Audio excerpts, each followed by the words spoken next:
ಗ್ರಾಮ ಪಂಚಾಯತ್ ಪರಿಸರದ ಕೋವಿಡ್-19 ನಿಯಂತ್ರಣ ಮುಂಜಾಗ್ರತಾ ಕ್ರಮ ಚಿಕಿತ್ಸೆ ಡುಪ್ಪುನಕ್ಲೆನ ಸೋಂಕಿತರೆನ ಮಾಹಿತಿ ಜಾಗೃತಿ ಸಭೆ ಕಿನ್ಯ ಶ್ರೀ ದುರ್ಗಾ ಪರಮೇಶ್ವರಿ ಯಕ್ಷಗಾನ ಸಂಘದ ಯಕ್ಷ ಸಭಾಂಗಣಡ್ ಸೋಮವಾರ ಬಯ್ಯಗ ನಡೆತದು. ಸಭೆದ ಗುರುಕಾರಣ ವಹಿಸೊಂಡಿನ ಶಾಸಕರು ಯುಟಿ ಖಾದರ್ ಕಿನ್ಯ ಪರಿಸರದ ಕೋವಿಡ್ ಸೋಂಕಿತರೆನ ವಿವರ ಚಿಕಿತ್ಸಾ ವಿವರಗಳನ್ನು ಪಡೆಯೊಂದು ಅಧಿಕಾರಿಗಳ ಮಾಹಿತಿ ತಿಳಿಯೊಂದು ಕೋವಿಡ್ ನಿಯಂತ್ರಣಕ್ಕೆ ಜನಜಾಗೃತಿ ಮೂಡಿಸಾದು ಸರಿಯಾದ ರೀತಿಯಲ್ಲಿ ಸೋಂಕಿತರನ್ನು ಪ್ರತ್ಯೇಕವಾದ ತೂವನ್ನೆಕ್ಕ ಆವಡು ಮಾಡಿ ತೆರಪಾಯಿರು. ಇದಕ್ಕೆ ಒಂದು ಟೀಮ್ ಆಗಿ ಕೆಲಸ ಮಾಡಬೇಕು. ಅದಕ್ಕೆ ಟಾಸ್ಕ್ ಫೋರ್ಸ್ ಅಂತ ಹೇಳಿ ಇವತ್ತು ಗ್ರಾಮ ಮಟ್ಟದಲ್ಲಿ ನಿಮಗೆ ಅದರದ್ದು ಅಧಿಕಾರ ಕೊಟ್ಟಿದೆ. ಇದರಲ್ಲಿ ಕಳೆದ ಸಲ ಕೊರೋನಾ ಬಂದಾಗ ಕೊರೋನಾ ಏನು ಹೇಗೆ ಬಂದು ಹೇಗೆ ಮಾಡಬೇಕಾದ ವಿಚಾರ ಗೊತ್ತಿಲ್ಲ. ಈಗ ನಿಮಗೆಲ್ಲ ಗೊತ್ತಿದೆ. ಒಬ್ಬನಿಗೆ ಬಂದೆ ಮನೆಗೆ ಅವ್ರು ಸಪ್ರೇಟ್ ಆಗಿರಬೇಕು, ಅವ್ರು ಹೊರಗೆ ಬರಲಿಕ್ಕೆ ಬಿಡಬಾರ್ದು. ನಿಮ್ಗೆ ಅದನ್ನು ಅಲ್ಲಿಂದಲೇ ಮತ್ತೆ ಕಾಯಬೇಕು ಆದೇಶ ಇಲ್ಲ. ಸೊ ನಿಮಗೆ ಟಾಸ್ಕ್ ಫೋರ್ಸ್ ಅಂತ ಮಾಡಿ ಅದಕ್ಕೆ ಫುಲ್ ಪವರ್ ಕೊಟ್ಟಿದ್ದಾರೆ. ಇದಕ್ಕೆ ನೋಡಲ್ ಅಧಿಕಾರಿಯಾಗಿ ಹಾಕಿದ್ದಾರೆ. ಇದನ್ನು ಮತ್ತು ನಿಮ್ಮ ಕಮಿಟಿ ಇದೆ. ಈಗ ನಾವೆಲ್ಲ ಸೇರಿ ಈಗ ಬರುವಂಥದ್ರಲ್ಲಿ ಈಗ ತಡಿಬೇಕು, ಕೇಸ್ ಇದ್ದದ್ದು ಈಗ ಕಡಿಮೆ ಆಗಬೇಕು. ಇದು ಎರಡು ಮುಖ್ಯ ಉದ್ದೇಶ. 15 ಕೇಸ್ ಅಂತ ಹೇಳಿದರೆ ಅಷ್ಟು ಲೈಟಾಗಿ ತಗೊಳ್ಳೋಕ್ಕೆ ಸಾಧ್ಯ ಇಲ್ಲ. 15 ಒಬ್ಬನಿಗೆ ಕನ್ಫರ್ಮ್, ಈಗ ನನಗೆ ಪಾಸಿಟಿವ್ ಅಂತ ಗೊತ್ತಾಗುವ ಮುಂಚೆ 23 ಜನರಿಗೆ ನಾನು ಸ್ಪ್ರೆಡ್ ಮಾಡಿ ಇಟ್ಟಿದ್ದೇನೆ. ಇದು ಸಿಸ್ಟಮ್. ಸೊ 15 × 23 ಎಷ್ಟಾಯಿತು? 300 ಚಿಲ್ಲರೆ. ಸೊ 300 ಚಿಲ್ಲರೆ ಕೊರೋನಾ ಪೀಡಿತರು ನಿಮ್ಮ ಈ ಗ್ರಾಮದಲ್ಲಿ ಈಗ ಟೆಸ್ಟ್ ಮಾಡಿದರೆ ಮಿನಿಮಮ್ ಸಿಗ್ತಾರೆ. ಅದಕ್ಕಿಂತ ಜಾಸ್ತಿ ಇರ್ಬೋದು, ಮಿನಿಮಮ್ ಸಿಗ್ತಾರೆ. ಸೊ ಇದನ್ನು ಕಡಿಮೆ ಮಾಡೋ ಉದ್ದೇಶ ಅದು ನಿಮ್ಮೆಲ್ಲರ ಇವತ್ತು ಉದ್ದೇಶ ಇವತ್ತು ಆಗಿದೆ. ಅದಕ್ಕೆ ಏನು ಬೇಕಂತಿರುವಂಥ ವಿಚಾರ, ಅದಕ್ಕೆ ನಾನು ಕೆಲವು ವಿಚಾರ ಹೇಳ್ತೇನೆ. ಅದರ ಮಧ್ಯೆ ಬೇರೆ ಏನಾದರೂ ನಿಮಗೆ ಸಲಹೆ ಸೂಚನೆ ತೆಗೆದುಕೊಂಡು ಅದು ಆ ಪ್ಲಾನ್ ಪ್ರಕಾರ ಮಾಡಬೇಕು. ನಾನು ಯಾಕೆ ಮೀಡಿಯಾ ಮಧ್ಯೆ ನಿಮಗೆ ನೋಡೋ ಅಧಿಕಾರಿಗೆ ಅದು ಅಧ್ಯಕ್ಷರ ಪರ್ಮಿಷನ್ ತಗೊಂಡು ಪ್ರತಿ ಸಲ ನಮ್ಮನ್ನ ಮೀಟಿಂಗ್ ಮಾಡಲಿಕ್ಕೆ ಸಾಧ್ಯ ಇಲ್ಲ. ಒಂದು ಟ್ರ್ಯಾಕಲ್ಲಿ ಹಾಕಿ ಮತ್ತು ಅದೇ ರೀತಿ ಆ ನಿರ್ಣಯ ಮುಖಾಂತರ ಮುಂದೆ ಹೋಗುವಂಥ ವಿಚಾರ ಆಗಬೇಕು. ನಾನು ಯಾಕೆ ಅಂತ ಹೇಳಿದರೆ, ಈಗ ನಾವೇನಾದರೂ ಕಂಟ್ರೋಲ್ ಮಾಡಿದರೆ ಮಾತ್ರ ಕಂಟ್ರೋಲ್ ಮಾಡಲಿಕ್ಕೆ ಸಾಧ್ಯ. ಇದು ಈಗ ನಾವು ರೂಲ್ಸ್ ಬಿಟ್ಟು ಬಂದಾಗ ನೋಡೋದೇ ಮತ್ತೆ ಭಾರತದಲ್ಲಿ ಅದೇ ಅದು ಬಂದಾಗ ನೋಡುವ ಅಂತೇಳಿ ನಾವು ಈ ಪ್ರದೇಶಕ್ಕೆ ಮುಟ್ಟಿದ್ದು. ಬಂದಾಗ ನೋಡು ಅಂತ ಹೇಳಿದರೆ ಯಾರನ್ನು ನೋಡಲಿಕ್ಕೆ ಸಾಧ್ಯ ಇಲ್ಲ. ನಿಮ್ಮ ಕಿನ್ಯ ಗ್ರಾಮದಲ್ಲಿ ಈಗ ಇದನ್ನು ಏನಾದರೂ ಕಂಟ್ರೋಲ್ ಮಾಡೋದು ನೀವೆಲ್ಲ ಎದ್ದು ನಿಂತು ಧೈರ್ಯವಾಗಿ ಬಂದು ಈಗ ಕೆಲಸ ಮಾಡ್ತೀರಿ. ಇದು ನೀವು ಈಗ ಲೂಸ್ ಬಿಟ್ಟರೆ ನಾಳೆ 15 ಇದ್ದದ್ದು 150 200 ಕೇಸ್ ಆದರೆ ನೀವು ಒಬ್ಬರು ಕೂಡ ಮನೆಯಿಂದ ಹೊರಗೆ ಬರುವುದಿಲ್ಲ. ನೀವು ಕೂಡ ಬರೋದಿಲ್ಲ ಹೆದರಿಕೆಯಿಂದ. ನೀವು ಬರದಿದ್ದರೂ ಕೂಡ ನಿಮ್ಮ ಮನೆಯವರು ಇನ್ನು ಹೊರಗೆ ಬರಲಿಕ್ಕೆ ಬಿಡ್ತಿಲ್ಲ. ಅವರ ಮಾತು ಕೇಳಿ ಹೊರಗೆ ಬಂದರೆ ಮತ್ತೆ ಹೊರಗೆ ರಿಟರ್ನ್ ಹೋಗ್ಲಿಕ್ಕೆ ಅವ್ರು ಬಿಡುವುದಿಲ್ಲ. ಸೊ ಇದು social problem. Out of control ಆದ ನಂತರ ಇದನ್ನು ಯಾರಿಂದಲೂ ಕೂಡ ಕಂಟ್ರೋಲ್ ಮಾಡಲಿಕ್ಕೆ ಸಾಧ್ಯವೇ ಇಲ್ಲ. ಇನ್ನು ಲಾಕ್ಡೌನ್ ಆಗಿದೆ, ಲಾಕ್ಡೌನ್ ಕಡಿಮೆ ಆಗ್ತದೆ ಹೇಳಿ ಯಾರ ತಲೆಯಲ್ಲಿ ಕೂಡ ಅದು ಬೇಡ. ಲಾಕ್ಡೌನ್ನಲ್ಲಿ ಕೊರೋನಾ ಕಡಿಮೆ ಆಗಲಿಕ್ಕೆ ಹೋಗುವುದಿಲ್ಲ. ಲಾಕ್ಡೌನ್ ಕೊರೋನಾಕ್ಕೆ ಮದ್ದು ಅಲ್ಲ. ಲಾಕ್ಡೌನಲ್ಲಿ ಕಡಿಮೆ ಆಗಬೇಕಾದ್ರೆ ಲಾಸ್ಟ್ ಮಾರ್ಚಿನಲ್ಲಿ ನಮ್ಮ ದೇಶದಲ್ಲಿದ್ದದ್ದು 2,000 ಕೇಸ್, ನಮ್ಮ ರಾಜ್ಯದಲ್ಲಿದ್ದದ್ದು ಜಿಲ್ಲೆಯಲ್ಲಿದ್ದದ್ದು 50 ಕೇಸ್, ನಮ್ಮ ರಾಜ್ಯದಲ್ಲಿದ್ದದ್ದು 300-200 ಕೇಸ್. ನಾವು ದೇಶದಲ್ಲಿ 2,000 ಕೇಸ್ ಇದ್ದು ನಾವು 3 ತಿಂಗಳು ಲಾಕ್ಡೌನ್ ಮಾಡಿದ್ದೆವು. ಅದು ಫುಲ್ ಲಾಕ್ಡೌನ್. ಕೊರೋನಾ ಕಡಿಮೆ ಆಯ್ತಾ? 2,000 ಡೇಲಿ ಇದ್ದೇ 3 ತಿಂಗಳು ಫುಲ್ ಲಾಕ್ಡೌನ್ ಮಾಡಿ ಕೊರೋನಾ ಕಡಿಮೆ ಆಗಲಿಲ್ಲ. ಇನ್ನು 3 ಲಕ್ಷ ಕೇಸ್ ಇತ್ತು ಡೈಲಿ, 3 ಲಕ್ಷ. ನಮ್ಮ ಜಿಲ್ಲೆಯಲ್ಲಿ 50,000 ಕೇಸ್. ಈ 50,000 ಕೇಸ್ ಇಟ್ಕೊಂಡು ಈ ಲಾಕ್ಡೌನಿಂದ ಏನು ಕೂಡ ಪರಿಹಾರ ಸಿಗಲಿಕ್ಕೆ, ನೀವು ಕೊರೋನಾ ಕಡಿಮೆ ಆಗಲಿಕ್ಕೆ ಸಾಧ್ಯ ಇಲ್ಲ.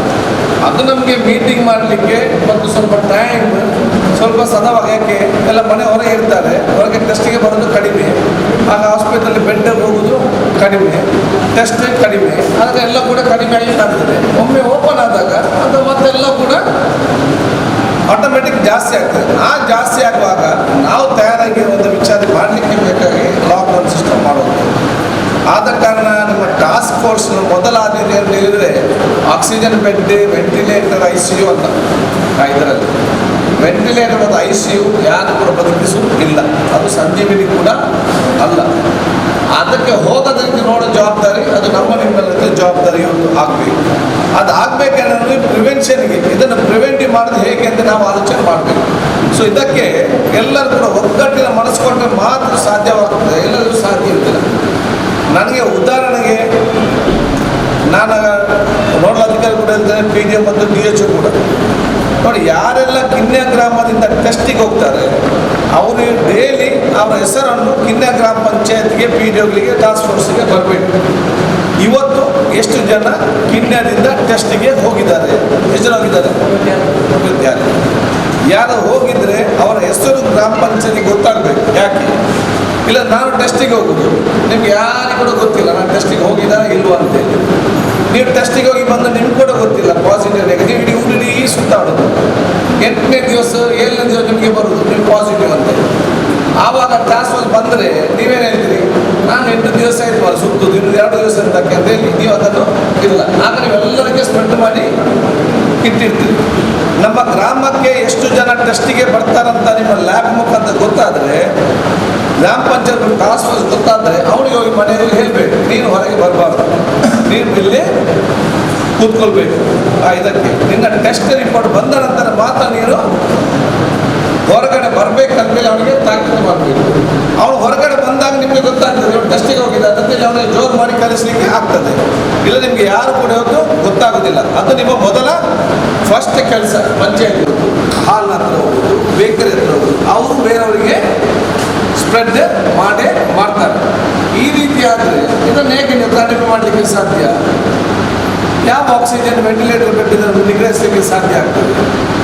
ಆದ ಕಾರಣ ಆವಾಗ ಟಾಸ್ಕ್ ಫೋರ್ಸ್ ಜವಾಬ್ದಾರಿ ಏನು? ಆ ಮನೆಗೆ ಹೋಗಿ ಅವನಿಗೆ ಅಲ್ಲಿ ಸಿಂಗಲ್ ಅದು ಸಪ್ರೇಟ್ ವ್ಯವಸ್ಥೆ ಇಲ್ಲದಿದ್ದರೆ ಬಹಳ ಕಡ್ಡಾಯವಾಗಿ ಅವನನ್ನು ನಾವು ಕೋವಿಡ್ ಕೇರ್ ಸೆಂಟರ್ಗೆ ಸೇರಿಸಬೇಕು. ಅದು ಕೂಡ ಫಾದರ್ ಪ್ಲಸ್ ಹೋಮಿಯೋಪತಿಗೆ ಆಸ್ಪತ್ರೆ ದೇಲಕಟ್ಟೆ, ಅಲ್ಲಿ ನಾವು ಮೊನ್ನೆ ಮಾತಾಡಿ ಟೈಮ್ ಜ್ವರ ಟೆಸ್ಟ್ ಮಾಡುವಂಥದ್ದು, BP check, time to time ಔಷಧ, ಮೆಡಿಟೇಷನ್, ಯೋಗ, ಎಕ್ಸರ್ಸೈಸ್ ಎಲ್ಲ ಒಂದು ವಾತಾವರಣದಲ್ಲಿ ಅಲ್ಲಿ ವ್ಯವಸ್ಥೆ ಇದೆ. ಅಲ್ಲಿ ಹೋಗಿ ಅವನು 8 ದಿವಸ ಅಲ್ಲಿ ಕೂತ್ಕೊಂಡು ಬಂದರೆ ಈ ಮನೆಯವ್ರಿಗೂ ಕೂಡ ಟೆನ್ಷನ್ ಇಲ್ಲ, ಊರವ್ರಿಗೆ ಕೂಡ ಟೆನ್ಷನ್ ಇಲ್ಲ, ಅವನಿಗೆ ಕೂಡ ಟೆನ್ಷನ್ ಇಲ್ಲ. ಅಲ್ಲಿ ಏನಾದರೂ ಹೆಚ್ಚು ಕಮ್ಮಿ ಆದರೆ ಅವನು ತೆಗೆದುಕೊಂಡು ಹೋಗಿ ಆಸ್ಪತ್ರೆ ಸೇರೋ ವ್ಯವಸ್ಥೆ ಕೂಡ ಇದೆ. ಇಲ್ಲಿ ಮನೆಯಲ್ಲಿ ದಪ್ಪು ಕಟ್ಟಿದ್ರೆ ಸರಿಯಾಗಿ ಆಂಬುಲೆನ್ಸ್ ಕೊಡೋದಿಲ್ಲ, ಇವರಿಗೆ ಸರಿಯಾದ ಟ್ಯಾಬ್ಲೆಟ್ ಸಿಗೋದಿಲ್ಲ, ಮನೆ ಊಟ ಮಾಡೋದು ಕೂಡ ಇವನಿಗೆ ಆಗುವುದಿಲ್ಲ. ಈ ಎಲ್ಲ ಕೂಡ ಈ ಸಮಸ್ಯೆಯನ್ನು ನೀವು ಮನೆಯವರಿಗೆ ಮಾಹಿತಿ ಕೊಟ್ಟು ಅವರಿಗೆ ಮಾಹಿತಿ ಕೊಡೋದು ನಿಮ್ಮೆಲ್ಲರಿಗೂ ಜವಾಬ್ದಾರಿ. ಆಗ ಎಲ್ಲರೂ ಕೂಡ ಕೇಳೋದಿಲ್ಲ. ಕೆಲವರು ಏನು ಹೇಳ್ತಾರೆ, ಅದಾಗೋದಿಲ್ಲ, ಆಗೇನು ಅವನ ಮನೆ ಲಾಕ್ ಮಾಡಿ ಆಯ್ತಪ್ಪ, ನೀವು ಯಾರು ಕೂಡ ಮನೆಯಿಂದ ಹೊರಗಬೇಡಿ 10 ದಿವಸ, ನೀವು ಊರವರಿಗೆ ಬಂದು ಕೊಡೋದು ಬೇಡ ಅಂತ ಹೇಳಿ ಅವನನ್ನು ಮನೆಯನ್ನು ಕಂಟೈನ್ಮೆಂಟ್ ಮಾಡಿ ಅವನಿಗೆ 1 ತಿಂಗಳ ಕಿಟ್ಟನ್ನು ಕೊಡಬೇಕು. ಅದಕ್ಕೆ ಪಂಚಾಯತಿಯಿಂದ ಈಗಾಗಲೇ ಮಾತಾಡಿ CS ಅವರು ಕೂಡ ಆದೇಶ ಮಾಡಿದ್ದಾರೆ. ಏನು ಬೆಳೆಯೋದು CSಗೆ ಬೇಕಾಗುವಂತಹ ಎಲ್ಲ ಏನು RS ಏನಿದೆ ಅದು ಕಾಮನ್ ಕಿಟ್ ಮಾಡಿ ಸೋಂಕಿತರ ಮನೆಗೆ ಬಂದು ಮತ್ತು ಅವ್ರ ಮನೆಯಿಂದ ಹೊರಗೆ ಬರಬಾರ್ದು. ಈಗಾಗಲೇ ಸ್ವಯಂ ಸೇವಕರ ತಂಡ ಇದೆ, ಅವರು ಈಗಾಗಲೇ ಕಿಟ್ ರೆಡಿ ಇಟ್ಟಿದ್ದಾರೆ. ಅಂಥ ಮನೆಗಳ ಅವಶ್ಯವಿದ್ದರೆ ಈಗಲೇ ರೆಡಿ ಇದ್ದಾರೆ. ಅದನ್ನೇ ನೋಡಿ, ಮನೆಗೆ 2 ಕಂಡೀಷನ್. ನಾನು ಸೋಂಕಿತನಾಗಿದ್ದರೆ ನನ್ನ ಮನೆಯವರೆಲ್ಲ ಫ್ರೀ ಹೋಗಬೇಕು, ನಾನು ಅದು ಕೋವಿಡ್ ಕೇರ್ ಹೋಗಬೇಕು, ಆಗ ಮನೆಯಲ್ಲಿ ಫ್ರೀ. ನಾನು ಮನೆಯಲ್ಲಿದ್ದು ನೀವು ನನ್ನ ಮನೆಯವ್ರಿಗೆ ತಿರುಗಾಡಲಿಕ್ಕೆ ಬಿಟ್ಟರೆ ಆವಾಗ ನಾನು ಮನೆಯವರಿಗೆ ಬೇರೆಯವರಿಗೆ ರೋಗ ಕೊಡ್ತಾರೆ ಅಲ್ಲ, ಆವಾಗ ಇದನ್ನು ಕಂಟ್ರೋಲ್ ಮಾಡಲಿಕ್ಕೆ ಸಾಧ್ಯ ಇಲ್ಲ. ಅದು ಈಗಲ್ಲ, 1 ತಿಂಗಳಾದ ಮೇಲೆ ಅದು ಇಫೆಕ್ಟ್ ಗೊತ್ತಾಗೋದು. ಈಗ 30ಕ್ಕೆ 15 ಕೇಸ್ ಏನಿದೆ ಇದರ ಈಗ ಗೊತ್ತಾಗೋದಿಲ್ಲ, ಇನ್ನು 1 ತಿಂಗಳು ಕಲೀಲಿ, ಆಗ ನಿಮಗೆ ಇದರ ಇಫೆಕ್ಟ್ ಇಲ್ಲಿ ಗೊತ್ತಾಗ್ತದೆ. ಅದಕ್ಕಾಗಿ ನೀವೇನು ಮಾಡಬೇಕಂತ ಹೇಳಿದರೆ ಅವನಿಗೆ ಕಿಟ್ ಮುಟ್ಟಿಸಿ ಬೇಕಾಗಿ ನಿಮ್ಗೆ ಯಾರಿಗೆ ಗೊತ್ತಾಗ ಒಂದು ಸ್ಟಿಕ್ಕರ ಅಂತ ಏನಾದರೂ ನೀವು ಪಾಸಿಟಿವ್ ಒಂದು ಸ್ಟಿಕ್ಕರ್ ಅಲ್ಲ, ಒಳ್ಳೆಯ ಒಂದು ಹೆಸರಿರುವಂಥದ್ದು ಸ್ಟಿಕ್ಕರ್, ಐಡೆಂಟಿಫಿಕೇಷನ್ಗೆ ಸ್ಟಿಕ್ಕರ್ ನಿಮ್ಮ ಪಂಚಾಯತ್ನಲ್ಲೇ ಮಾಡ್ಬೋದು. ಅದಕ್ಕೆ ತುಂಬಲಿ ಅದಕ್ಕೆ ಸ್ಪೆಷಲ್ ಆಗಿ ಜಿಲ್ಲೆಯಿಂದಲೇ ಬರಬೇಕು, ಹೆಲ್ತ್ ಡಿಪಾರ್ಟ್ಮೆಂಟಿಗೆ ಕೊಡಬೇಕಿಲ್ಲ. ಲಾಸ್ಟ್ ಟೈಮ್ ಕೊಟ್ಟಿದ್ದು ಯಾಕೆ? ಲಾಸ್ಟ್ ಟೈಮಿಗೆ ಕೊರೋನಾ ಏನಂತ ಗೊತ್ತಿಲ್ಲ ನಿಮಗೆ, ಇದನ್ನು ಹೇಗೆ ಮ್ಯಾನೇಜ್ ಮಾಡಬೇಕಂತ ಗೊತ್ತಿಲ್ಲ. ಈಗ ಗೊತ್ತಾಗಿದೆ, ಬಂದರೆ ಮನೆ ನೀರು ಇರಬೇಕು, ಕೋವಿಡ್ ಕೂಡ ಇರಬೇಕು, ಕಂಟೈನ್ ಆಗಬೇಕು. ಅದಕ್ಕೆ ನೀವೇ ನಿಮ್ಮ ಪಂಚಾಯತಿನ ಒಂದು ಸ್ಟಿಕ್ಕರ್ ಥರ ಮಾಡಿ, ಬಟ್ ಜನರಿಗೆ ಗೊತ್ತಾಗಬೇಕು ಅಲ್ಲಿ ಪಾಸಿಟಿವ್ ಕೇಸ್ ಇದೆ ಅಂತೇಳಿ ಗೊತ್ತಾಗಬೇಕು. ಆಯಿತು, ಇಲ್ಲದಿದ್ದರೆ ಅವನು ಕೋವಿಡ್ ಕೇರ್ಗೆ ಸೇರಿಸಬೇಕು. ಇದು ನಿಮ್ಮ ಮೊದಲ ಕೆಲಸ. ಆಗ ಮಾತ್ರ ಈ ಒಂದು ಕಿಣ್ಯದಲ್ಲಿ ಸ್ಪ್ರೆಡ್ ಆಗುವುದು ಕಡಿಮೆ ಆಗಲಿಕ್ಕೆ ಸಾಧ್ಯವಾಗ್ತದೆ. ಇಲ್ಲದಿದ್ದರೆ ಸ್ಪ್ರೆಡ್ ಆಗುವುದು ಕಡಿಮೆ ಮಾಡಲಿಕ್ಕೆ ಯಾರಿಂದಲೂ ಕೂಡ ಸಾಧ್ಯ ಇಲ್ಲ. ದಿವಸಕ್ಕೆ 2,000 ಇದೆ, 2,000 10% ಆಕ್ಸಿಜನ್ ಬೇಕಾದರೆ 200 ಜನರಿಗೆ ಡೈಲಿ ಬೇಕು. 1 ತಿಂಗಳು ಹೋದರೆ 6,000 ಮತ್ತೆ 4,000 ಜನ ಏನಾಗಬೇಕು, ಮನೆಯಲ್ಲಿ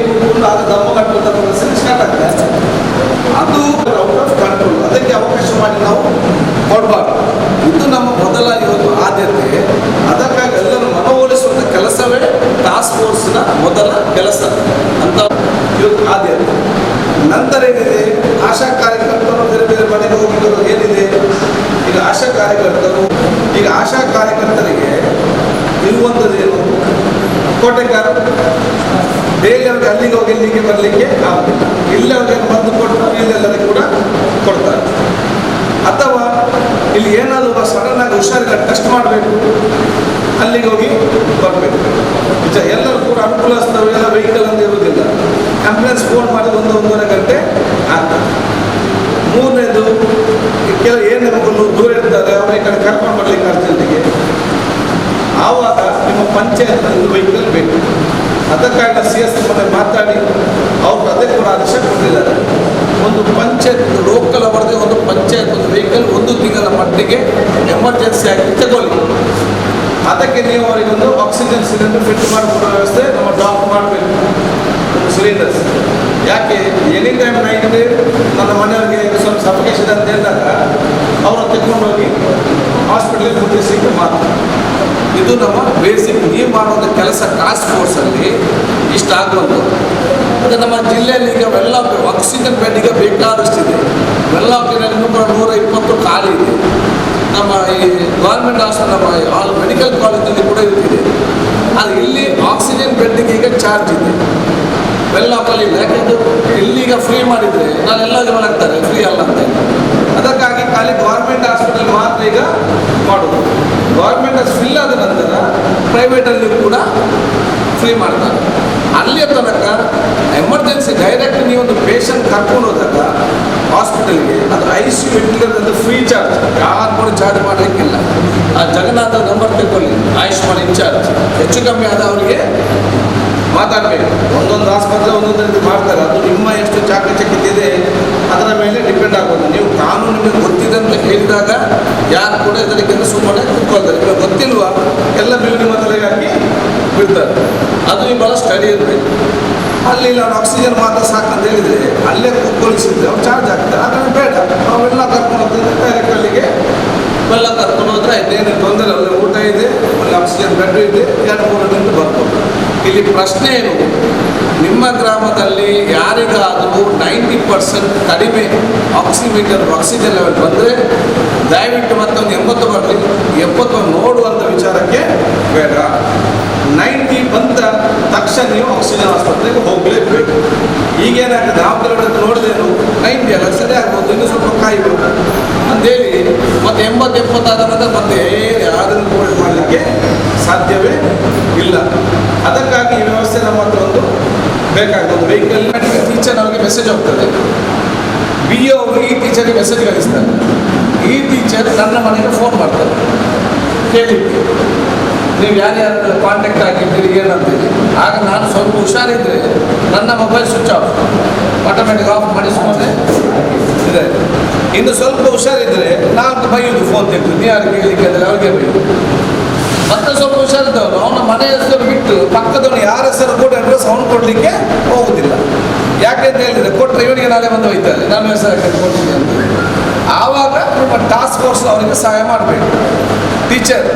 ಆವಾಗ ನೀವು ಟಾಸ್ಕ್ ಫೋರ್ಸ್ ಮತ್ತು ಗ್ರಾಮ ಪಂಚಾಯತ್ ಮೆಂಬರ್ ಆಶಾ ಕಾರ್ಯಕರ್ತರಿಗೆ ಕಾಂಟ್ಯಾಕ್ಟ್ ಮಾಡಿ ಅವರ ಪ್ರೈಮರಿ ಯಾರಿದ್ರೆ ಟ್ರೇಸಿಂಗ್ ಆ ಒಂದು ಹೆಸರು ತೆಗೆದುಕೊಂಡು ವ್ಯವಸ್ಥೆ ಮಾಡಬೇಕು. ಆವಾಗ ಗೌರ್ಮೆಂಟ್ ಯಾವುದಾದ್ರು ವ್ಯವಸ್ಥೆ ಮಾಡಬೇಕಲ್ಲ.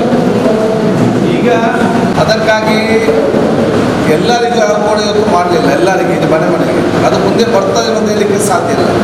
ಈಗ ಯಾರು ಸೋಂಕಿತರಾಗಿದ್ದಾರೆ ಮತ್ತು ಯಾರು ಮನೆ ಹೊರಗೆ ಬರಬಾರ್ದು ಅವರಿಗೆ ಮಾತ್ರ ಸೀಮಿತವಾಗಿ ಕೊಟ್ಟಿದೆ. ಆ ಜನಕ್ಕೆ ಏನು ಕ್ರಮ ತಗೊಂಡು ಅದನ್ನು ಕ್ಲೋಸ್ ಮಾಡಿಸ್ತಾರ, ಆ ರೀತಿ ಇರುವಾಗ ಅದನ್ನು ಕ್ಲೋಸ್ ಮಾಡಿಸ್ತಾರೆ. ಎಲ್ಲರಿಗೂ ಊರವರ ಅವನ್ನ ಮನವೊಲಿಸಿಕೊಂಡು ಮಾಡಬೇಡಿ ಅಂತ ಹೇಳಬೇಕು. ನೀವು ಆ್ಯಕ್ಷನ್ ತಗೊಂಡು ಹೋದ್ರೆ ಮತ್ತೆ ಅಂಗಡಿ ಬಂದು ಕಿನ್ನದ ಒಂದು ಅಂಗಡಿ. ಸೊ ಅವರನ್ನು ಮನವೊಲಿಸಿ ಕೂತ್ಕೊಂಡು ಚರ್ಚೆ ಮಾಡೋರಿಗೆ ಮನವೊಲಿಸುವಂಥ ಕೆಲಸ ಅದು ನಿಮ್ಮ ಟಾಸ್ಕ್ ಫೋರ್ಸ್ ಮುಖಾಂತರ. ನೋಡಿ 10 ಅಂಗಡಿ ಇದ್ದರೆ ಎಲ್ಲ ರೀತಿ ಮಾಡೋದಿಲ್ಲ, ಒಂದು 2-3 ಜನ ಅವ್ರಿಗೆ ನೀವು ಟಾಸ್ಕ್ ಫೋರ್ಸ್ನವ್ರು ಊರವರು ಹೇಳಿದರೆ ನಮ್ಮ ಹೀಗೆ ಮಾಡಿದ್ರೆ ಅವ್ರು ಕೇಳ್ತಾರೆ. ಕೇಳದಿದ್ದರೆ ಮತ್ತೆ ಮಾಡ್ಬೋದು ದಂಡ ಖರ್ಚು. ಹೇಗೆಂದರೆ ಅವರ ಅಂಗಡಿಯವರು ಮಾಸ್ಕ್ ಹಾಕಬೇಕು, ಅಂಗಡಿ ಕ್ಲೋಸರ್ ಯಾರಾದರೂ ಒಬ್ಬರು ಬಂದರೆ ಬರೆದು ಅದೇ ಸಿಸ್ಟಮ್ನೇ ಬರಬೇಕು. ಒಬ್ಬೊಬ್ಬನೇ ಜಾಸ್ತಿ ಜನ ಬರಬಾರ್ದು. ಅದನ್ನು ಮಾಡಿಸುವಂಥದ್ದು ಇದು ಗೌರ್ಮೆಂಟ್ ಆಯಿತು. ಯಾಕಂದರೆ ಈಗ ಕಮ್ಮಿ ಮಾಡಿದ್ರೆ ಅವನು ಯಾವುದಾದ್ರೂ ವ್ಯವಸ್ಥೆ ಆಗಬೇಕಾಗಿರ್ತಾರೆ, ಅವುಗಳನ್ನ ಮಾಡ್ತಾರೆ, ಎಲ್ಲ ಒಂದೇ ಅಂಗಡಿ ಒಳಗೆ ಕೂಡಿರ್ತಾರೆ. ಈ ಥರ ಆದರೆ ಮನುಷ್ಯರುಗಳು ಯಾವುದೋ ಅಂಗಡಿ ತೆಗೆದಿರ್ತದೆ, ಅವಾಗೇನಾಗ್ತದೆ ಒಬ್ಬೊಬ್ಬರೇ ತಗೊಂಡು ಆವಾಗ ವ್ಯವಸ್ಥೆ ಇರ್ತದೆ. ಯಾವುದೇ ಟೈಮ್ ಇಲ್ಲ, ಯಾರು ಬೆಳಿಗ್ಗೆ ಪದೇ ಅಂಗಡಿ ಬರ್ತದೆ, ಅಂಗಡಿ 10 ಗಂಟೆ ತನಕ ಇರ್ತಾರೆ. ಅದನ್ನು ಸ್ವಲ್ಪ ಜಾಸ್ತಿ ಕೊಡ್ರಿ, ಜಾಸ್ತಿ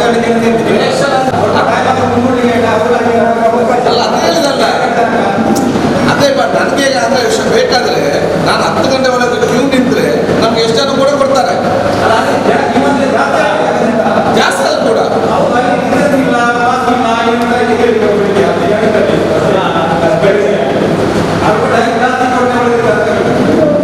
ಟೈಮ್ ಜಾಸ್ತಿ ಕೊಡ್ತಾರೆ, ಎಷ್ಟು ಜನ ನನಗೆ ಬೇಕು ಅದೀಗ ಸರ್ ಸೆಕೆಂಡ್.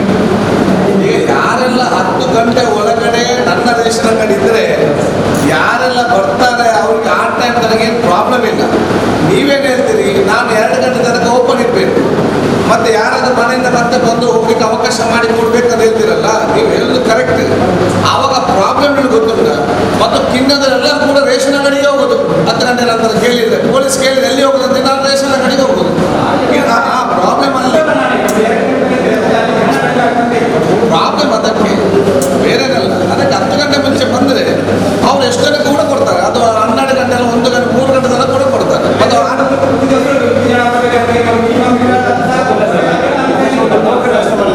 ಈಗ ಅಂಗಡಿಯವರು ಯಾರಿದ್ದಾರೆ ಇಲ್ಲಿ, ರೇಷನ್ ಅಂಗಡಿಯವರು ಆಯ್ತಲ್ಲ, ಮುಂದಿನ ಹೆಸರು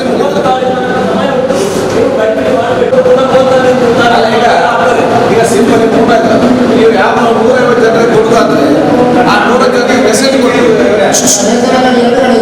ಹೌದಾ, ಸೇಮ್ ಅಲ್ಲ ಪ್ರಾಬ್ಲಮ್.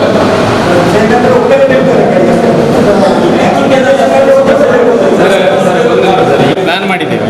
ಈಗ ಅವರ ಅಂಗಡಿಯಲ್ಲಿ 90% ರೇಷನ್ ಶಾಪ್ ಕಾರ್ಡ್ನವರೇ ಆಗಿದೆ. ಇನ್ನೊಂದು ಅಂಗಡಿ ಪಂಚಾಯತ್ ವಹಿಸಿದ್ದೇವೆ. ಪಂಚಾಯತಿನಲ್ಲಿ ಏನು ಮಾಡಿದ್ದೇವೆ ಅಂತ ಹೇಳಿದ್ರೆ ಸರ್, ಈಗ ನಾಳೆಗೆ ಇವತ್ತು ಸಹ ಹೇಳಿದ್ದೇವೆ, ಜನರು ಕೇಳೋದಿಲ್ಲ. ಪ್ರಾಬ್ಲಮ್ ಇರೋದು ಜನರು ಕೇಳೋದಿಲ್ಲ ಸರ್. ನನಗೆ ಒಂದು PC ಕೊಟ್ಟರೆ ಎಲ್ಲ ಸರಿಯಾಗ್ತದೆ ಸರ್. ಒಂದು PC ನನಗೊಂದು ಕೊಟ್ಟರೆ ಸರಿಯಾಗ್ತದೆ. ಯಾಕಂದರೆ ಪಂಚಾಯತ್ ನಡೆಸೋದು, ನಾವಲ್ಲಿ ಹೇಳಿದರೆ ಕೇಳೋದಿಲ್ಲ, ಮೆಂಬರ್ ಹೇಳಿದ್ರು ಕೇಳೋದಿಲ್ಲ. ಈಗ ನಾವೆಂತ ಪ್ಲಾನ್ ಮಾಡಿದ್ವಿ ಅಂದರೆ 10 ಗಂಟೆಯವರೆಗೆ, ಬೆಳಿಗ್ಗಿಂದ 10 ಗಂಟೆಯವರೆಗೆ ಯಾರು ಬರ್ತಾರೆ ಅವರೆಲ್ಲರಿಗೂ ಟೋಕನ್ ಕೊಡ್ತೇವೆ. ಟೋಕನ್ ಕೊಡ್ತೇವೆ. ಅವರು ಕಡ್ಡಾಯವಾಗಿ ಮಾಸ್ಕ್ ಧರಿಸಿರ್ಬೇಕು. ಮಾಸ್ಕ್ ಧರಿಸಿದವರಿಗೆ ಕೊಡೋದಿಲ್ಲ ಸರ್. ಇವತ್ತು ಅದೇ ಪ್ರಾಬ್ಲಮ್ ಆಗಿದೆ. ಮಾಸ್ಕ್ ಧರಿಸದೆಲ್ಲ ಬಂದವರು ವಾಪಸ್ ಕಳಿಸಿದ್ದೇವೆ ಅಂತೆಲ್ಲ ಕಿರಿಕಿರಿ ಆಗಿದೆ. ಬಟ್ ನಾವು ಕೊಡೋದೇ ಇಲ್ಲ ಸರ್. ಯಾಕಂದರೆ ಅವರು ಅಷ್ಟೊತ್ತಲ್ಲಿ ನಿಲ್ಲುವಾಗ ಸಮಸ್ಯೆ ಸರ್. ಅವರಿಗೆ ಸಮಸ್ಯೆ, ನಮಗಿಂತ ಅವರಿಗೆ ಸಮಸ್ಯೆ, ನಮಗಿಂತ. ಹಾಗೆ 50 100 ಬಂದರೂ ನಾವು 10 ಗಂಟೆ ಒಳಗೆ ಬಂದವರಿಗೆ ಟೋಕನ್ ಕೊಡ್ತೇವೆ ಸರ್. ಅವತ್ತು ಕೊಡುವಾಗ ಬೇಕಿದ್ರೆ 4 ಗಂಟೆ 2:30 3 ಗಂಟೆ ಆದರೂ ಆಗ್ಬೋದು ಸರ್. ಬಟ್ ಅದರ ನಂತರ ಬಂದವರ ಕಾರ್ಡ್ ತಗೊಳ್ಳೋದಿಲ್ಲ, ಅಷ್ಟೇ ಹೇಳಿದ್ದು ಸರ್. ಸಮಸ್ಯೆ ಆಗೋದು ಅಷ್ಟೇ. ಸರ್ವರ್ ಕ್ಲಿಯರ್ ಅದರಲ್ಲಿ ಹೇಳೋದಂದರೆ ಈ ಬೀಡಿ ಕಾರ್ಮಿಕರು ತುಂಬ ತೀರಾ ನಷ್ಟಕ್ಕೊಳಗ್ತಾ ಇದ್ದಾರೆ. ಜಿಲ್ಲೆಯಲ್ಲಿ ಇಡೀ ಅವಿಭಜಿತ ದಕ್ಷಿಣ ಮತ್ತು ಉಡುಪಿ ಜಿಲ್ಲೆಯಲ್ಲಿ 4 ಲಕ್ಷಕ್ಕಿಂತಲೂ ಹೆಚ್ಚು ಬೀಡಿ ಕಾರ್ಮಿಕರಿದ್ದಾರೆ. ಸೊ ಅವರಿಗೆ ತೊಂದರೆ ಆಗಬಾರ್ದ ರೀತಿಯಲ್ಲಿ ಆ ಬೀಡಿ ಗುತ್ತಿಗೆದಾರರಾಗಿರ್ಬೋದು, ಆ ಬೀಡಿ ಕಾರ್ಮಿಕ ಸಂಘಟನಾದ ಕಾರ್ಮಿಕ ಇದರದ ಉದ್ಯಮಗಾರರಾಗಿರ್ಬೋದು, ಸಂಜೆ ತನಕ ಕಡಿಮೆ ಸಂಖ್ಯೆಯಲ್ಲಿ ಕೋವಿಡ್ ಪ್ರೋಟೋಕಾಲ್ನ ಕೈಗೊಂಡೆ ಅದನ್ನು ಅವರು ಆ ಕಡೆ ಅದನ್ನು ತಗೊಂಡು ಹೋಗಿ ಬಿಡೋಕ್ಕೆ ಅಂತ ಮಾಡ್ಬೋದು ಅಂತ. ಬಟ್ ಇಲ್ಲಿ ಸಮಸ್ಯೆ ಏನಂತಂದರೆ, ಇಲ್ಲಿ ಆಲ್ಮೋಸ್ಟ್ ಇರೋದು ಮಹಿಳೆಯರೇ. ಗ್ರಾಮೀಣ ಭಾಗದಲ್ಲಿ ಬೀಡಿ ಕಟ್ಟೋರು ಮಹಿಳೆ ಇರೋದು. ಅಂದರೆ ಅವರು ಬೆಳಗ್ಗಿನ ಜಾವ ಟೈಮಲ್ಲಿ ಮನೆ ಕೆಲಸ ಅದು ಇದೆಂತ ಬ್ಯುಸಿ ಇರ್ತಾರೆ. ಸೊ ಅವರು ಬೀಡಿ ಕಟ್ಟಿದ್ದನ್ನು ಕೊಡೋಕೆ ಬರೋದು 9 ಗಂಟೆ ಒಳಗಡೆ 10 ಗಂಟೆ ಒಳಗಡೆ ಅದನ್ನು ಸೀಮಿತಗೊಳಿಸಿದ್ರೆ ಅವರಿಗೆ ಸ್ವಲ್ಪ ಕಷ್ಟ ಆಗುತ್ತೆ. ಅದು 12 ಗಂಟೆ ತನಕ ಅದನ್ನು ಮಾಡಿದರೆ ಗ್ರಾಮೀಣ ಪ್ರದೇಶದಲ್ಲಿ ಸ್ವಲ್ಪ ಅವರಿಗೂ ಸ್ವಲ್ಪ ಮೊನ್ನೆಯಿಂದ ಅಧಿಕಾರಿಗಳು ಅದನ್ನು 9 ಗಂಟೆ ಒಳಗಡೆ ಅದನ್ನು ಹೋಗಬೇಕು ಅಂತ ಮನೆಗೆ ಮಾಡಿದರು. ಸೊ 12 ಗಂಟೆ ಹೋದರೆ ಅಲ್ಲಿ ಲೇಡೀಸ್ ಅಷ್ಟೇ ಬರ್ತಾರೆ. ಸೊ ಅದು ಅವರಿಗೆ ಸ್ವಲ್ಪ ಸಹಾಯಕ ಆಗುತ್ತೆ. ಇನ್ನು ಮಾಡೋದು ಕೇಳಿದ್ರೆ ನಾನು ಬೆಳಿಗ್ಗೆ ಕಷ್ಟ ಆಗ್ತದೆ, ನಮ್ಗೆ ಸ್ವಲ್ಪ ಮಧ್ಯಾಹ್ನ ಕೊಡ್ತಾರೆ ಕರೆಕ್ಟ್ ನಾವು ಬೆಳಿಗ್ಗೆ.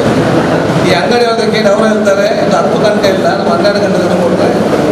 ಸೊ ಇದು ಕೂಡ ಈ ಒಂದು 20 ಡೇಸ್ ಸ್ವಲ್ಪ ಮನೆಯಲ್ಲಿ ಅಡ್ಜಸ್ಟ್ಮೆಂಟ್ ಒಂದು ಮಾಡ್ತಾರೆ. ಇಲ್ಲದ್ರೆ ನಮಗೆ ಲಾಕ್ಡೌನಿಗೆ ಒಂದು ಅರ್ಥ ಅಂತ ಬರೋದಿಲ್ಲ.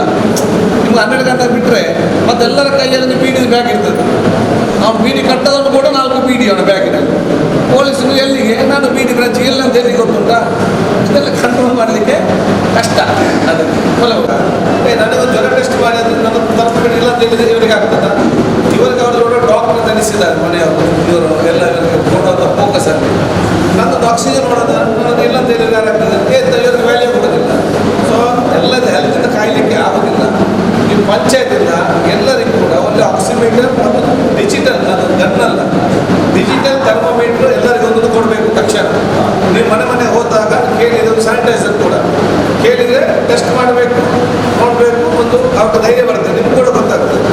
2 ಸೆಟ್ ಪಂಚಾಯತಲ್ಲಿ ಪಂಚಾಯತ್ ಫೋನ್ ಬಂದು ಅರ್ಜೆಂಟ್, ನನಗೆ ಮಗನಿಗೆ ತೀರುವುದಿಲ್ಲ, ತಾಯಿಗೆ ತೀರುವುದಿಲ್ಲ, ಇವರು ಹುಡುಗಿಗೆ ಅಥವಾ ಫೀಲ್ಡಲ್ಲಿ ಇರ್ತಾರೆ, ಇಮ್ಮಿಡಿಯೇಟ್ ಅವ್ರು ಹೋಗಬೇಕು, ಇವಾಗ ಟೆಸ್ಟ್ ಮಾಡಿಕೊಂಡು ಬರಬೇಕು. ಸೊ 2 ತೆಗ್ದಿರಿ ಅವರ ಕಾಂಟ್ಯಾಕ್ಟ್ ಅನ್ನು ಪತ್ತೆ ಹಚ್ಚುವಾಗ ಕೆಲವೊಂದು ಸಂದರ್ಭದಲ್ಲಿ ಕಷ್ಟ ಆಗುತ್ತೆ ಅಂತ. ಹಾಗಿರುವಾಗ ಆ ಪಂಚಾಯತ್ನ PDOಗಾಗಿರ್ಬೋದು, ಅಧಿಕಾರಿಗಳಾಗಿರ್ಬೋದು, ಒಂದು ಪ್ರತಿಯೊಂದು ಊರಿನ ಆ ಏರಿಯಾದ ಟಾಸ್ಕ್ ಫೋರ್ಸ್ನಲ್ಲಿ ಇರುವ ವ್ಯಕ್ತಿ ಯಾರಿದ್ದಾರೆ ಅವ್ರನ್ನೊಂದು ಐಡೆಂಟಿಫೈ ಇಡಬೇಕು. ಮತ್ತು ಆಶಾ ಕಾರ್ಯಕರ್ತರಾಗಿರ್ಬೋದು, ಆ ಟೀಚರ್ನವರಿಗೆ ಆಗಿರ್ಬೋದು, ಅವರಿಗೆ ಅದನ್ನು ಅವರ ವಿವರನ್ನು ಕೊಟ್ಟಿರಬೇಕು. ಅಂಥ ಟೈಮಲ್ಲಿ ಇವರಿಗೆ ಕಷ್ಟ ಆದಾಗ ಅವರು ಟಾಸ್ಕ್ ಫೋರ್ಸ್ನಲ್ಲಿರುವ ಸದಸ್ಯರ ಮೂಲಕ ಅದನ್ನು ಮಾಡಿ, ಸೊ ಅವರಿಗೂ ಕೂಡ ಸಹಕಾರಿ ಆಗುತ್ತೆ. ಹಾಗಾಗಿ ಟಾಸ್ಕ್ ಫೋರ್ಸ್ನಲ್ಲಿರೋ ಒಂದೊಂದು ಏರಿಯಾದಲ್ಲಿರುವ ವ್ಯಕ್ತಿಗಳನ್ನು ನೀವು ನೋಟ್ ಮಾಡಿ ಅದನ್ನು ಅವರ ಕಾಂಟ್ಯಾಕ್ಟ್ ಆಗಿರ್ಬೋದು ಎಲ್ಲ ಆಶಾ ಕಾರ್ಯಕರ್ತೆ ಮತ್ತು ನಮ್ಮ ಸಿಬ್ಬಂದಿ ಇವರನ್ನು ಸೇರ್ಕೊಂಡು ಒಂದು ಕಮಿಟಿ ಮಾಡ್ಕೊಂಡಿದ್ದೇವೆ. ನಮ್ಮ ಗ್ರೂಪ್ನಲ್ಲಿ ಏನು ಕಾರ್ಯಪಡೆಯ ಗ್ರೂಪ್ ಮಾಡ್ಕೊಂಡಿದ್ದೇವೆ ವಾಟ್ಸಪ್ಪಲ್ಲಿ. ಪ್ರತಿ ದಿನದ ಅಪ್ಡೇಟ್ಸನ್ನು ನಾವು ಅದರಲ್ಲಿ ಮಾಡ್ತಾ ಇದ್ದೇವೆ. ಪ್ರತಿಯೊಬ್ಬರಿಗೂ ಮಾಹಿತಿಗಳು ಹೋಗ್ತಾ ಇದ್ದೇವೆ.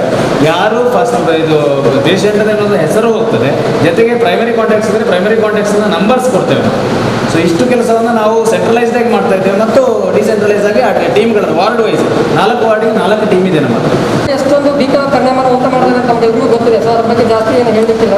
ಮೊದಲೆಲ್ಲ ಅದ್ರ ಬಗ್ಗೆ ಅಷ್ಟೊಂದು ಅವೇರ್ನೆಸ್ ಇರಲಿಲ್ಲ. ಸೊ ಆದರೆ ಈಗ ಅದ್ರ ಬಗ್ಗೆ ಎಲ್ಲ ಅವೇರ್ನೆಸ್ ಇದೆ, ಆದರೆ ಭಯ ಕಡಿಮೆ ಆಗಿದೆ ಜನರಲ್ಲಿ. ಸೊ ಆ ಭಯ ಹಾಗೆ ಇರಬೇಕು. ಯಾಕಂದರೆ ಜೀವದ ಬಗ್ಗೆ ಭಯ ಇದ್ದರೆ ಮಾತ್ರ ನಾವು ಯಾವ ಥರ ಪ್ರಿಕಾಷನ್ ತೊಗೋಬೇಕು, ಯಾವ ಥರ ತೊಗೋಬಾರ್ದು ಅನ್ನೋದು ಗೊತ್ತಾಗ್ತದೆ. Precaution better then cure. So ಮೊದಲು ನಾವು ಯಾವ ರೀತಿ ರೋಗ ಬರೋಕ್ಕಿಂತ ಮುಂಚೆ ನಾವು ಎಷ್ಟು ಪ್ರಿಕಾಷನ್ ತೊಗೋತೀವೋ ಸೊ ಅದು ನಮಗೆ ಹೆಲ್ಪ್ ಮಾಡ್ತದೆ.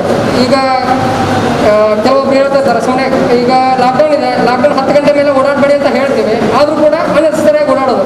ಕೇಳಿದರೆ ಏನು ಹೇಳ್ತಾರೆ, ಯಾವುದೋ ಒಂದು ಮೆಡಿಕಲ್ ಚೀಟಿ ತೋರಿಸ್ತಾರೆ, ಏನೋ ಒಂದು ಟ್ಯಾಬ್ಲೆಟ್ ಇದೆ ಅಂತ ಹೇಳ್ತಾರೆ. ಅದು ನೀವು ನಮಗೇನು ಮಾಡಲಿಕ್ಕಿಲ್ಲ, ನೀವು ನಮಗೇನು ಮೋಸ ಮಾಡ್ತೀರೋ ಬಿಡ್ತೀರೋ ಅದು ನಮ್ಗೆ ಗೊತ್ತಿಲ್ಲ. ನಿಮಗೆ ನೀವು ಮೋಸ ಮಾಡ್ಕೋತೀರಿ, ನಿಮ್ಮ ಕುಟುಂಬಗಳಿಗೆ ನೀವು ಮೋಸ ಮಾಡ್ಕೋತೀರಿ. ಅಗತ್ಯ ಇದ್ದರೆ ಮಾತ್ರ ನೀವು ಆಚೆ ಬರಬೇಕು. ಸೊ ಈಗ ಏನು ಮಾಡ್ತಾ ಇದ್ದೀವಿ, ಯಾರೀಗ 10 ಗಂಟೆ ಮೀರಿ ಈ ಲಾಕ್ಡೌನ್ ಟೈಮನ್ನು ಮೀರಿ ಯಾರು ಬರ್ತಾರೋ ಆಚೆ ಬರ್ತಾರೋ ಸೊ ಅವುಗಳನ್ನ ಗಾಡಿಯನ್ನು ನಾವು ಸೀಸ್ ಮಾಡ್ತಾ ಇದ್ದೀವಿ.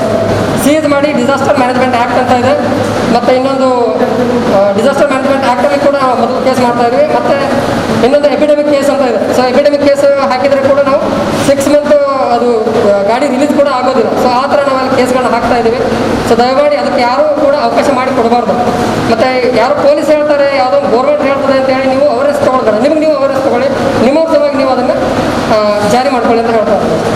ನೋಡಲ್ ಅಧಿಕಾರಿ ಶ್ರೀಮತಿ ವಾಣಿ ವಿ ಆಳ್ವ, ಕೋಟೆಕಾರ್ ಪ್ರಾಥಮಿಕ ಆರೋಗ್ಯ ಕೇಂದ್ರದ ವೈದ್ಯಾಧಿಕಾರಿ ಡಾಕ್ಟರ್ ಗೋಪಿ ಪ್ರಕಾಶ್, ಉಳ್ಳಾಲ ಪೊಲೀಸ್ ಠಾಣಾ ಸಬ್ ಇನ್ಸ್ಪೆಕ್ಟರ್ ಶಿವಪ್ರಕಾಶ್, ತಾಲೂಕು ಪಂಚಾಯತ ಲೋಕನಾಥ್, ಕಿನ್ಯ ಗ್ರಾಮ ಪಂಚಾಯತ್ ಅಧ್ಯಕ್ಷರು ಶ್ರೀಮತಿ ಲಕ್ಷ್ಮಿ, ಸದಸ್ಯರು ಸಿರಾಜುದ್ದೀನ್, ಶ್ರೀಮತಿ ಮಾಲಿನಿ, ಕೆಎ ಉಮರ್ ಫಾರೂಕ್, ಇಸ್ಮಾಯಿಲ್ ಫಯಾಜ್, ಸೈಯದ್ ವಾಹ ತಂಗಳ್, ಸಂತೋಷ್ ಕುಮಾರ್ ಮೊಂತೆರೋ, ಗ್ರಾಮ ಕರಣಿಕೆಯರು ಅಕ್ಷತಾ, ಸಿಆರ್ಪಿ ಹರೀಶ್ ಕುಮಾರ್, ಶ್ರೀ ದುರ್ಗಾ ಪರಮೇಶ್ವರಿ ಯಕ್ಷಗಾನ ಯುವಕ ಮಂಡಳದ ಸಂಚಾಲಕರು ಶ್ರೀ ಬಾಬು ಶ್ರೀ ಶಾಸ್ತಾ ಕಿನ್ಯ, ಇಂಚಿತಿ ಪ್ರಮುಖರು ಕಾರ್ಯಕ್ರಮದ ಮುತಾಲಿಕೆಡಿದ್ದೇರು.